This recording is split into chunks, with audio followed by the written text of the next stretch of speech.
companheiros e companheiras.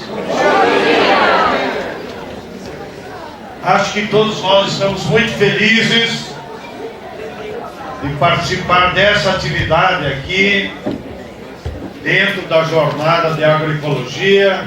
E nunca me canso, pelo Brasil afora, homenageá-los, porque a jornada de agroecologia aqui no Paraná foi pioneira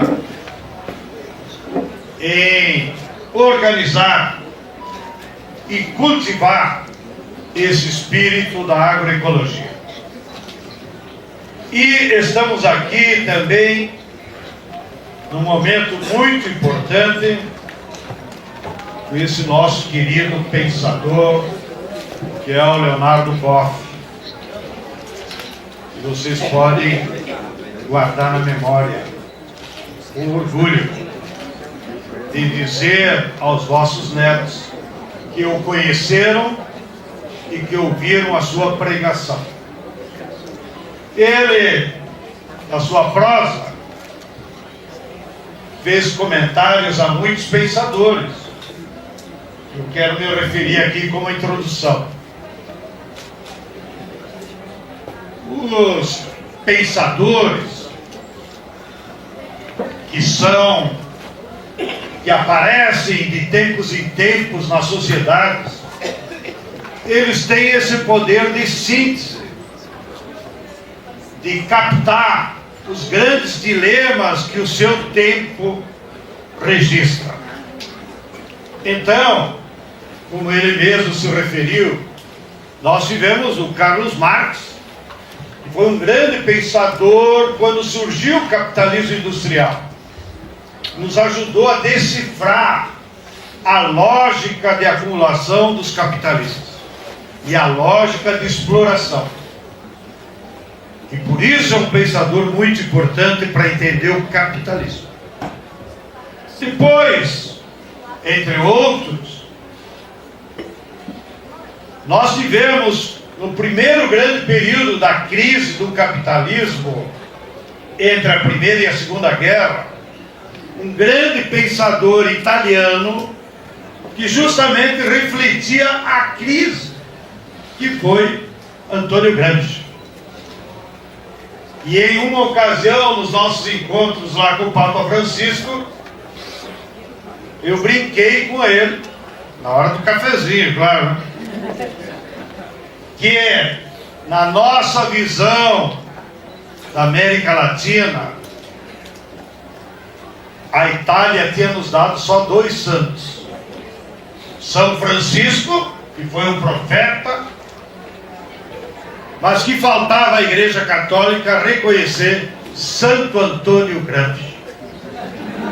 Ele deu uma gargalhada, mas sinal que conhecia, né? E eu fiquei satisfeito com a gargalhada do Papa. E de fato o Gramsci nos é muito útil, porque ele ajudou com o seu pensamento nós sabermos dos tempos de crise. E ele pagou com a vida a crise, porque foi preso e, ficando enfermo na prisão, acabou falecendo. Bem, para os tempos atuais da sociedade brasileira, nós temos também muitos pensadores em várias áreas do conhecimento. Uma delas, que é a madrinha da nossa jornada de agroecologia, nunca se esqueçam, foi Ana Maria Primavera, porque ela decifrou a natureza do solo, decifrou aquilo que nós chamamos de solo fértil, o que significava, e ela decodificou que esse solo só é fértil quando ele tem vida, porque a vida do solo fértil é feita por milhares de bactérias, micro-organismos, que às vezes nós resumimos só conhecendo a minhoca, porque os outros micro-organismos a gente não enxerga, mas nós precisamos cultivá-los. Em algum dia também, na Igreja Católica do MST, teremos Santa Ana Maria Primavera, porque ela foi uma sábia. E aqui vocês não precisam dizer que estavam na frente de santos, mas estavam à frente de sábios, que para os tempos atuais da sociedade brasileira e mundial, nós temos então Leonardo Boff, que nos ajudou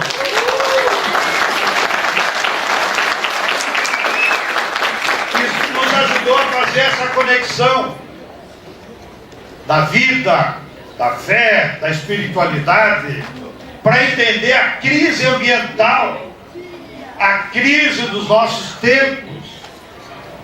E ele é muito humilde também, não precisa ficar se exibindo por aí. Foi um dos que, com o seu pensamento e os seus escritos, ajudou o Papa Francisco a redigir aquela bela encíclica Louvado Seja, que foi o primeiro grande documento, não digo da igreja, da esquerda, que reflete sobre os crimes ambientais e quem são os causadores. O Boff é um dos mentores da Louvado Seja, assim como outros que contribuíram também aqui no Brasil. E a Celinha, que não é tão conhecida quanto o Boff, também é uma sábia, que vocês podem contar para os netos que conheceram. A Celinha nos ajudou a entender de como a fé pode mover montanhas, no bom sentido, de como a fé pode ser utilizada para nós ter uma sociedade mais igualitária, dentro da pluralidade e da diversidade que é a sociedade brasileira na sua formação histórica. E Boff, eu me atrevo aqui a fazer uma heresia, talvez, para os católicos, mas eu acho que se São Francisco voltasse, ele seria macumbeiro. Isso mesmo!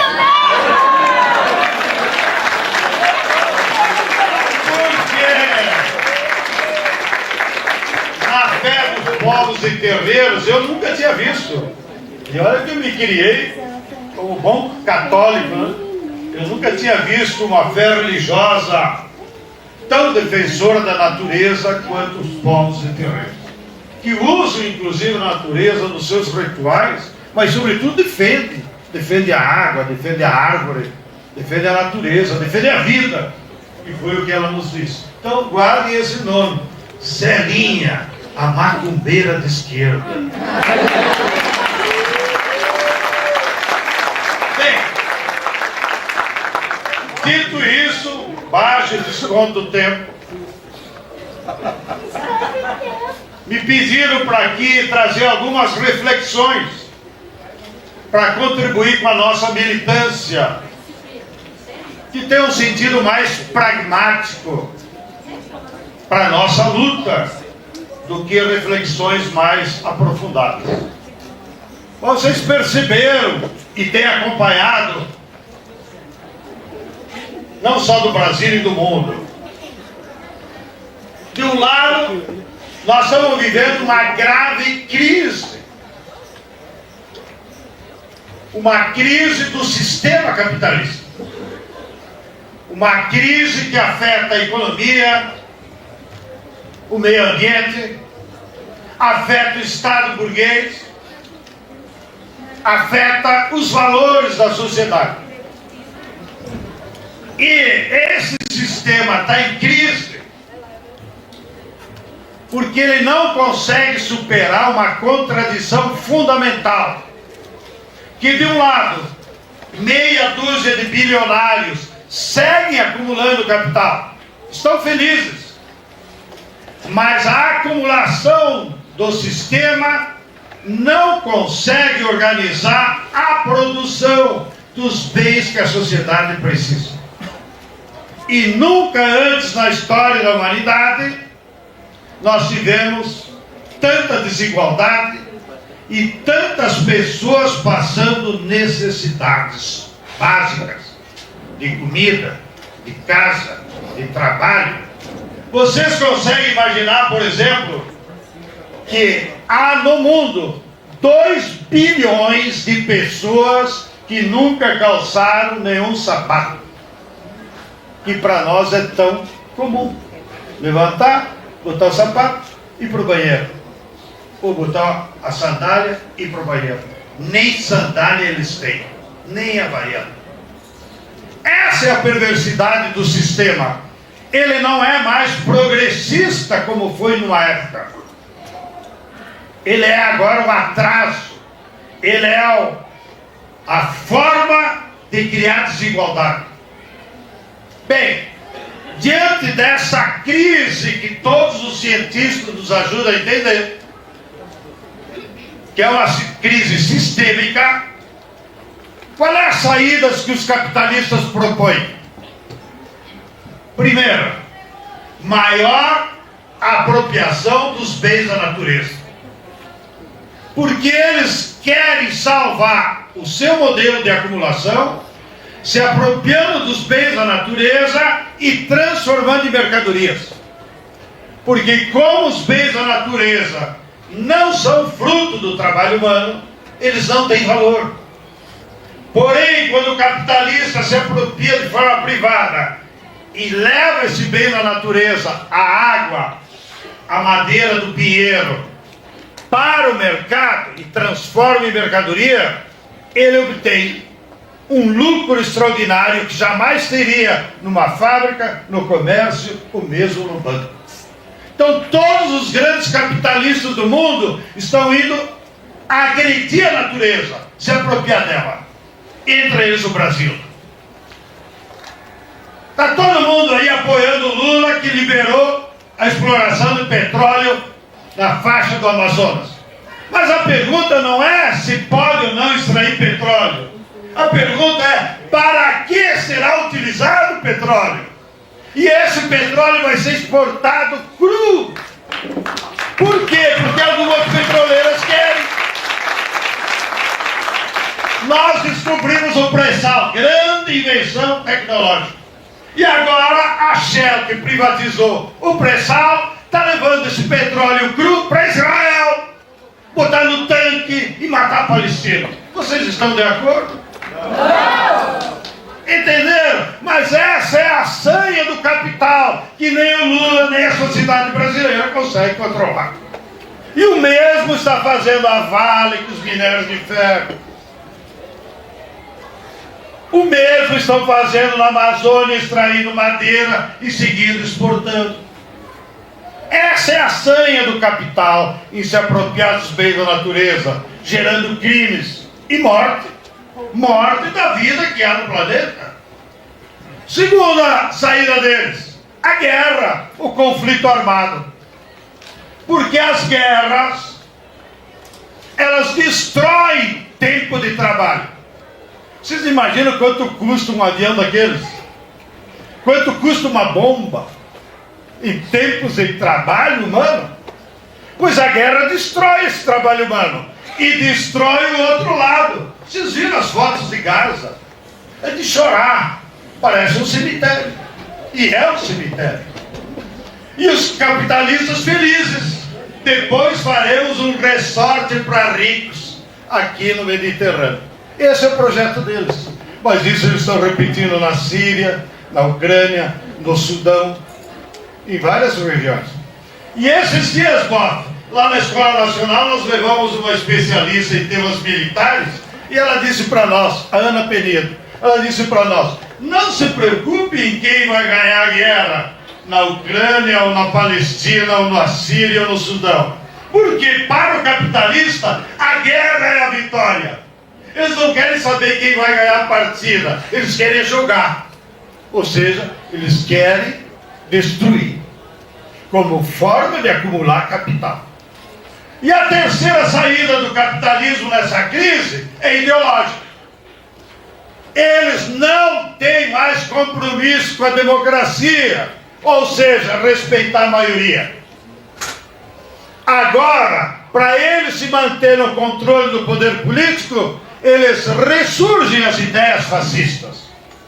E as ideias fascistas não é daquele movimento de massas que precedeu a Segunda Guerra. As ideias fascistas é promover o ódio, ao diferente.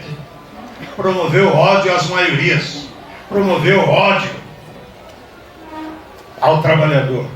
Promoveu ódio ao pobre. Lá. E, segundo a ideia fascista, usar a violência como disputa das ideias. E é isso que eles estão promovendo em todo o mundo. Então o Bolsonaro aqui não tem força social própria. Na categoria do velho Marx, né, Boff? O Bolsonaro é um lumpen. Ele é um miserável. Ele é um lumpen miserável, não porque nós queremos agredir ele. É porque ele é desprovido de capital. E ele é desprovido de valores. E ele nunca trabalhou na vida. Antes de ser capitão, era garimpeiro na Serra Pelada. Depois virou capitão. Trabalha muito na ginástica. Aí foi expulso. Mas por que ele chegou a presidente da República? Porque a burguesia brasileira, os capitalistas brasileiros, se utilizaram dele como porta-voz dessas ideias fascistas. Pregar o ódio ao diferente, destruir terreno. Tá? Então, mas isso não é um método de organizar a sociedade. É um método para eles manter o poder político. E como contradição a isso, é que eles estão destruindo também, daí a contradição, o Estado burguês. Aquele Estado burguês que foi gerado pela Revolução Industrial, acabou. Os capitalistas de agora compram os eleitos. E não me peçam para citar exemplos no Brasil. Lá, eles preferem comprar os eleitos do que disputar com as ideias capitalistas as eleições. Lá. Bem, então, camaradas, como a companheira está usando, nós estamos diante de um tempo histórico cruel, porque há uma crise gravíssima dos dominadores. E as saídas que eles propõem não são saídas. Portanto, a crise vai se agravar. Vamos de acordo? Pois bem, agora olhando do nosso lado, usando a metáfora do futebol, o nosso time também está em crise. E essa é a tragédia. Por quê? Porque as forças populares estão fragilizadas. Porque as forças populares estão divididas, fruto dessa pregação ideológica dos capitalistas. E porque nós estamos, a rigor, desde a queda do Muro de Berlim, gostemos ou não do que existia, num movimento histórico de descenso do movimento de massa.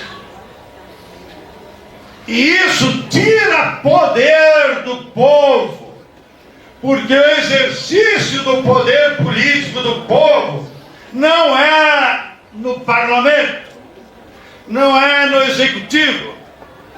O exercício do poder do povo é nas ruas, é na sua mobilização, é quando milhões se mobilizam por um mesmo ideal. Aí está a luta política das massas. E olhando para a nossa história recente, o que nós assistimos? Pelo menos há 3 décadas, não há um movimento de massas vigoroso que lute por mudança. No máximo, os nossos movimentos de massa têm sido de resistência, têm sido de reação. Tá bom, vamos nos mobilizar pelos palestinos. Sim, há um genocídio na frente. Tá? Mas se essa mesma manifestação fosse por um Estado palestino, pela libertação da Palestina, talvez não fosse tanta gente. Entendeu? Aqui no Brasil mesmo, os últimos processos de mobilização de massas foi na luta pelas diretas já. Quando botávamos milhões nas ruas e derrotamos a ditadura, reconquistamos a democracia ainda que formal. E houve vitórias. Agora, quando ganhamos as eleições, graças a Deus, talvez mais do que o povo, e derrotamos o Bolsonaro, vamos celebrar na Paulista, Zelinha. E quantos havia na Paulista com chopp de graça? 50 mil. Lá. Então, mesmo na sociedade brasileira, nós estamos num tempo histórico de descenso do movimento de massa. Então, se os dois times estão jogando mal, e a regra é só termina o jogo quando um fizer um gol, como era antigamente, significa que nós vamos viver um tempo longo de crise e de instabilidade política. Essa é a realidade. No entanto, como sair dessa situação?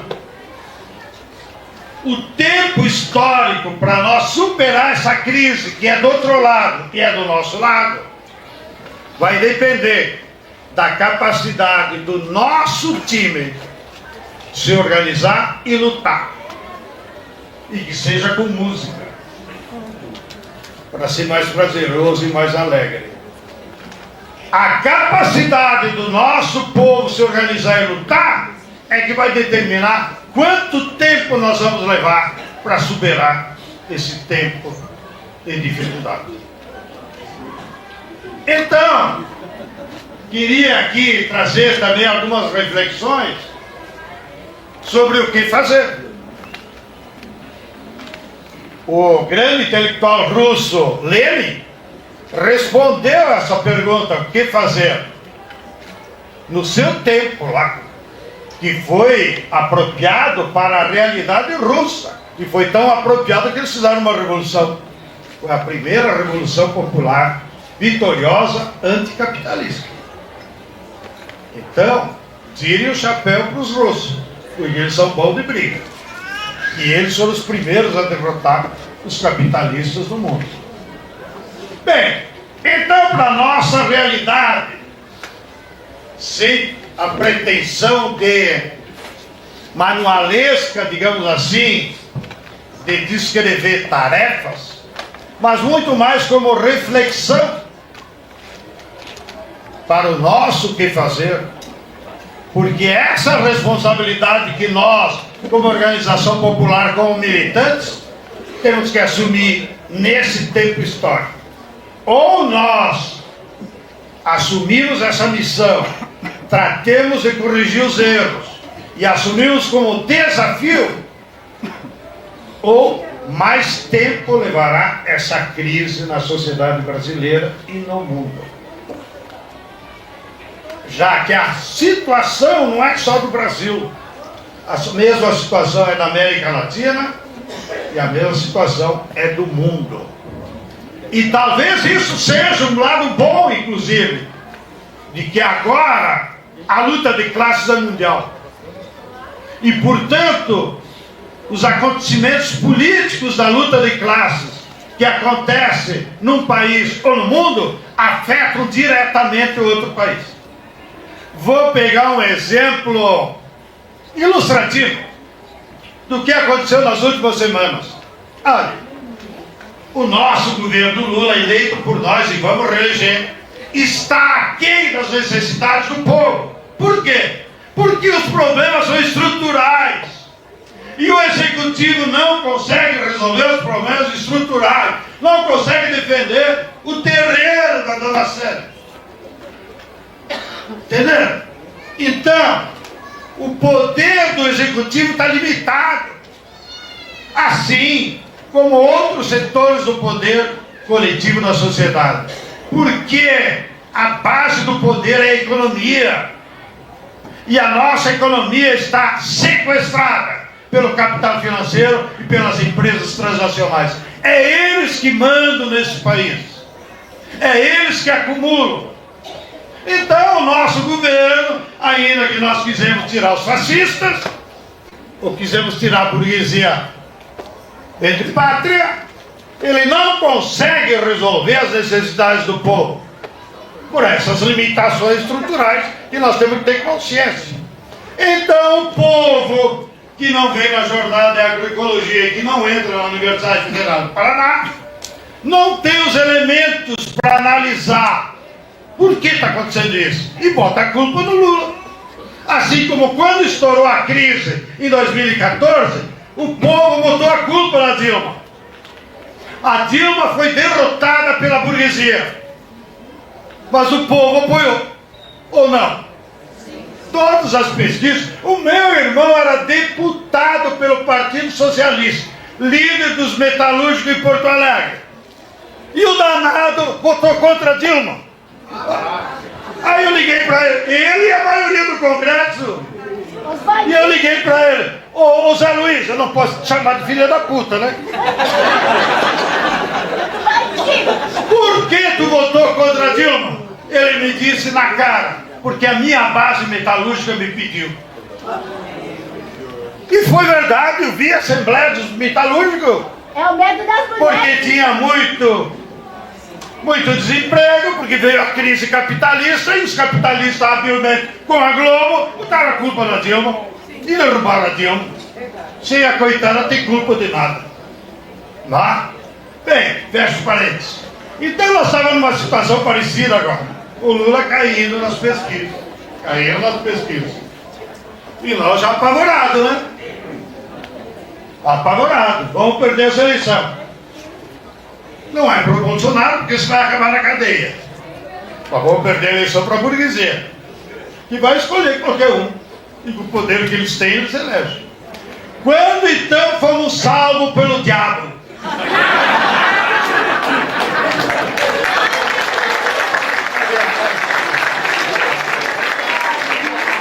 O que o diabo fez?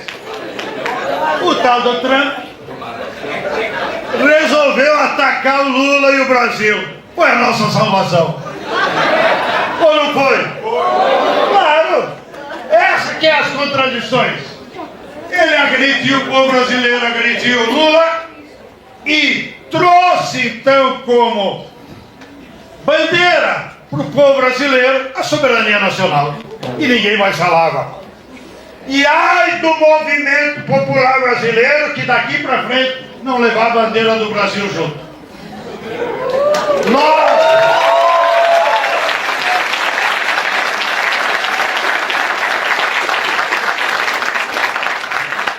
Então, note como é as contradições, né? Um fato externo, porque a crise capitalista é mundial, tá? É claro que o Trump não atacou o Lula e o Brasil porque nós somos nós. Foi a forma que ele teve de reagir, porque um mês antes havia tido a conferência dos BRICS no Rio de Janeiro. E lá na conferência dos BRICS, com 21 países que somados controlam a economia mundial mais do que Estados Unidos e a Europa juntos. Lá. E lá na conferência, da qual esse que vos fala teve o privilégio de ser indicado pelos movimentos populares do mundo para representar, porque há agora nos BRICS o Conselho Popular dos BRICS, aprovado pelos russos. Então olha como é que o mundo vai girando, né? Mas, na reunião do Rio, nós tivemos a primeira oportunidade de participar com os presidentes. Estávamos lá representantes de movimentos populares da Rússia, da África do Sul e aqui do Brasil. E eu vi lá, vi os presidentes falar. E todos eles tinham 5 minutos. Era impressionante, pô. Deram um pau no imperialismo. Fazia horas que eu não via a presidente da República falar em imperialismo. Até a esquerda se cuidava, né? Não, a economia norte-americana, não sei o quê, não sei o quê. Agora não. Agora nós recuperamos, não só a bandeira do Brasil, mas recuperamos o imperialismo. Aprendam, povo, o nosso inimigo principal é o imperialismo. Ou seja, as grandes empresas transnacionais. O capital financeiro. Bem, então, há as contradições do mundo ajuda também a situação do Brasil e pode ajudar o nosso povo a se organizar. Tá? Então eu acho que nós temos pela frente alguns desafios aqui como militantes e representantes de várias organizações populares do nosso povo, né? Para ser redundante. Nós temos desafios programáticos. Programáticos o que é? É recuperar programa. É saber para onde tu vai. Então, de curto prazo, está aí colocado por essa campanha do plebiscito a luta pela redução da jornada de trabalho. Obrigado. Porque a jornada de trabalho é a principal forma de exploração dos capitalistas. Os capitalistas querem aumentar. Pergunta para o Uber quantas horas eles trabalham. Em pleno século XXI. Lá? Bem, o tema da tributação dos ricos e o tema da soberania nacional. Então essas três bandeiras são programáticas. Não é pauta de reivindicação de uma categoria. Afeta todo o povo. Foi colocada na mesa para nós agarrar todo mundo, seja professor, seja sem terra, seja operário, seja macumbeiro, tem que defender esse programa mínimo. Mas, claro, está colocado também o desafio programático de nós incluir temas que estão relacionados com o futuro. Como aqui já foi evidenciado, um projeto de país. Tá? Um projeto que aqui ouvimos de viva voz. Ou nós defendemos a natureza, ou não há vida do ser humano. E para os mais radicais, na conferência Eco 92, o Fidel fez uma profecia em 5 minutos. Né, Paulo? Quando ele disse aos presidentes, em junho de 1992, 33 anos passados, senhores presidentes, lamento em lhes dar uma má notícia. Se nós não mudarmos as práticas com a natureza, há um ser vivo que corre risco de desaparecer do planeta. Aí todo mundo achava que ia falar da minhoca, da arara azul. Ele disse, o ser humano. E é isso. Na última Feira Nacional da Reforma Agrária, que alguns de vocês estavam lá, foi um grande cientista, que é o Carlos Nobre, que é o maior cientista do clima no Brasil. Nós tínhamos sempre assim um pé atrás com ele, porque ele era meio tucano. Mas tucano faz parte da biodiversidade. E o Carlos Nobre deu uma palestra maravilhosa sobre os riscos que nós estamos correndo aqui no Brasil, do efeito de gás estufa, de quem é o culpado e as consequências. E ele nos disse, vocês sabiam que na última década morreram no nosso planeta 750 mil pessoas? De quê? Todo mundo ficou perguntando. De calor. Nunca tinha acontecido antes dos dinossauros. Seres humanos morrendo de calor. E não é meia dúzia. 750 mil. Então a profecia do Fidel já está se realizando. E a esquerda está entendida com isso. Eu vivo, e vocês são testemunhas, dizendo, todo militante do MST tem que estudar a encíclica Louvado Seja. Ah, porque foi o Papa que escreveu? Não, porque é o único documento de esquerda, dialético, que analisa os problemas da natureza, porque os nossos intelectuais de esquerda não tiveram capacidade de escrever. Nós mesmos, quando ficamos procurando, quem é que nós vamos chamar para falar do ecossocialismo? Sobra Michel Louvi e deu. O pobre não viaja mais e deu. Entenderam a tragédia que nós temos? Então a esquerda tem que recuperar programaticamente a defesa da natureza como uma questão revolucionária. Essa é uma tarefa dos nossos tempos.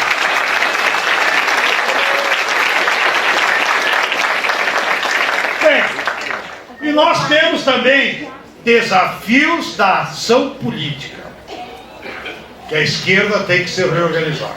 O que são desafios da ação política? Nós temos que adotar como mantra: só a luta de massa provoca mudanças.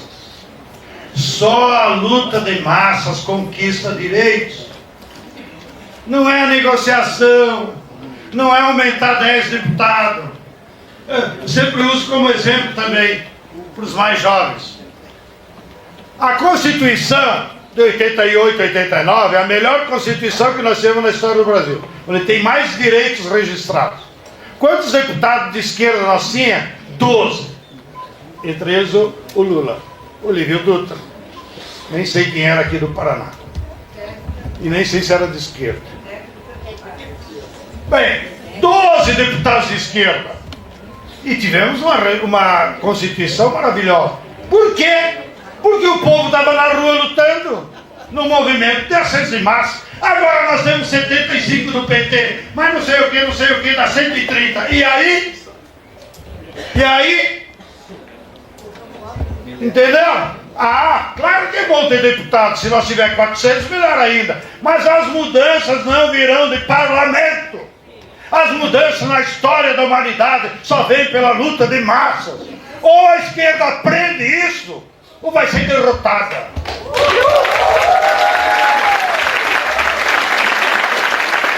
E aí, para retomarmos a luta de massas e a reacesso do movimento de massas, que não é só um idealismo, é preciso ter ação política organizada. No Brasil tem 140 milhões de trabalhadores. 39, olhei ontem no Jornal Nacional antes de vir para cá. 39 milhões tem CLT. E ali tem 4 palmas. E os outros 80 milhões, 90 milhões, estão na informalidade. Estão desorganizados, que é a grande massa da classe trabalhadora. Até porque os da CLT estão ganhando bem, tem estabilidade, aquela história toda. Tá? E é o que nós sabemos dos trabalhadores informais? Só uma coisa, que moram na periferia. Sabemos que eles são a maioria negros, mulheres e jovens. E qual a organização que a esquerda fez com eles? Agora estamos ensaiando o projeto Marmita, Mãos Solidárias, não sei o que, alfabetização de adultos. Esse é o caminho, companheirada. Ou nós vamos para a periferia organizar esses trabalhadores que têm cor, que têm idade, que têm cabelo, não como eu, ou não haverá mudanças. Não? Então é uma questão de linha de ação política. Aonde que nós temos que botar a prioridade do nosso esforço? Tá? E para que haja organização na periferia e para que haja lutas de massa no futuro, que nós queremos, quanto antes melhor, é preciso retomar o trabalho de base. A esquerda desaprendeu a fazer trabalho de base.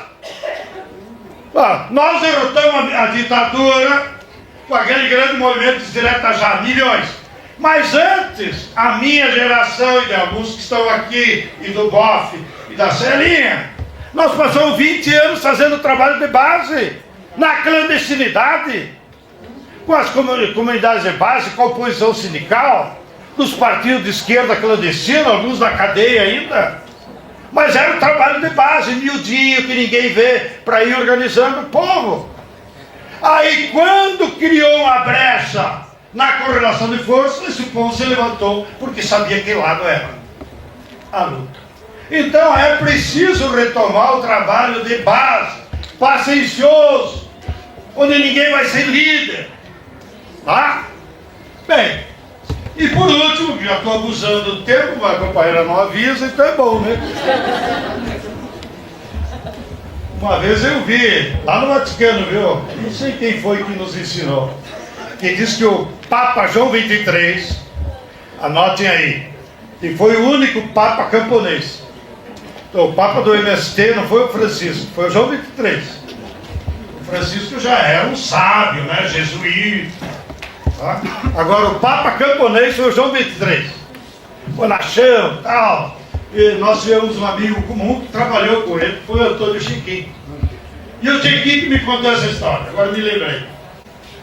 O irmão Antônio Chiquinho era superior dos maristas, então passou uns tempos lá no Vaticano, justamente na época do Vaticano II e do Papa João 23. E aí ele contava muitas histórias, porque o João 23 era bem camponesão, assim, né? Bem simplório. E o Papa João 23 disse que orientava lá os bajuladores deles. Ó, pessoal, as humilhas de vocês não falem mais de 20 minutos, porque depois de 20 minutos nem o diabo escuta. Então eu fico me cuidando os 20 minutos, mas nunca consigo me controlar. E a sorte que nem o diabo então vai escutar, né? Bem, brincadeiras. Seguindo, então, para terminar, nós temos também desafios organizativos. Então, falei dos desafios programáticos, quais são os temas que nós vamos debater com o nosso povo. Falei dos desafios da linha política, da ação. Tá? E agora quero terminar com os desafios organizativos, que são os desafios da organização interna dos nossos movimentos, e que nós temos que aplicar nos assentamentos, no MST, nos sindicatos, etc., onde nós puder ter influência. Primeiro desafio organizativo é a formação política. Se você não forma os militantes, o militante é a coluna vertebral das massas do organismo. Se você não forma militantes, não tem como você fazer que o organismo se movimente. Tá? Então essa experiência do CRB, me alegro que hoje vai ter atividade aqui também, é maravilhosa, mas não é só isso. Os nossos movimentos têm que ter escola, tem que ter, multiplicar gente o tempo inteiro, de mínima forma. Tá? Então a formação política faz parte da organização. E sem militante, não há organização que funciona. Tá? Vocês conseguem imaginar a igreja católica sem padre e as freiras? Não vai funcionar. O exército sem coronel e general? Não vai funcionar. Tá? Bem, segundo elemento da organização é o trabalho de agitação e propaganda. O militante tem que ser preparado para saber educar o povo, porque o povo não aprende com a pobreza, não aprende com a necessidade, o povo aprende com as ideias. E o povão não adianta botar na UFPR aqui, o povão nunca vai encher isso aqui. Quantos milhões tem no Paraná? E quantos estão estudando em universidade? Então, o trabalho educativo com o povo é naquilo que nós chamávamos antigamente de agitação e propaganda, que é como que você faz trabalho com as massas. E o trabalho com as massas, anote que nós temos que repetir como mantra. Nós não vamos ganhar as massas com discurso. E o professor Lemos está aqui, deputado, e o nosso deputado também sabe disso. Discurso não educa as massas. Entra por aqui e sai por aqui. Agora, o que educa as massas é a arte e a cultura. Porque o povão vai entender as ideias pelo sentimento, pelo que entrar pelo coração. Não é pelo que entrar pela racionalidade. Isso é o militante quando vai estudar. Mas o povão é pelo sentimento. E como é que chega no sentimento das pessoas? Pela arte, a música, a poesia, a pintura, o quadro, o teatro, entendeu? Foi assim. Me permite que eu vou dar outro exemplo, né, aproveitando da idade, né, Bob? O melhor discurso que existe na nossa luta pela reforma agrária no Brasil foi o discurso que João Goulart deu dia 11 de março de 1963, defendendo o projeto de reforma agrária que ele mandaria na outra semana para o Congresso. Um discurso maravilhoso e foi de coração. Eu vi pelo filme do Silvio Tender que ele não usou papel, ele não leu. Ele só puxou do bolso aqui do casaco um guiazinho, assim, cabia na mão. Então ele ficava olhando o guia e aqui, ó, pá, pá, pá. Um discurso maravilhoso. Ninguém sabe, ninguém se lembra. Agora a música do Geraldo Vandré. Todo mundo sabe. Mesmo quem não viveu na época da ditadura. Entendeu? Então vocês podem até não se lembrar mais daqui uma semana do que eu falei aqui. Mas vocês vão se lembrar da orquestra, dos meninos. Né? Vão se lembrar que música eles cantaram e o que eles defenderam. Entenderam o papel da... A arte e a cultura é fundamental para você ganhar as massas. Não? Senão, nós estamos perdidos. Então, esse é o sentido mais geral do nosso que fazer para os tempos do Brasil, mas que na verdade são também tempos de mudança. E não se assuste, ninguém precisa se suicidar, porque nós aprendemos com os filósofos: tudo que os capitalistas fizerem, haverá contradição. Agora cabe a nós aproveitar essa contradição para ser mudança. E como o Boff mesmo disse, só eu vou repetir: nós estamos em tempo de crise, mas a crise enseja mudança. Agora, para que lado nós vamos? Depende de nós.